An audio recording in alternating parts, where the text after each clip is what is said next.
Следующим комплектом в работу зашли 16-е мазовские диски. Диски полностью отпесочили, подготовили к покраске. Сейчас наносим черную грунтовую подложку.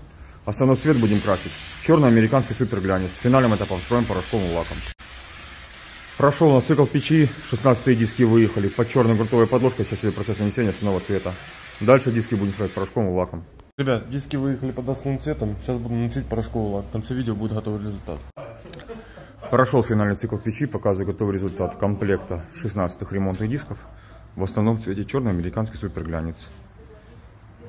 Все получилось хорошо, красиво. Подписываемся на наш канал.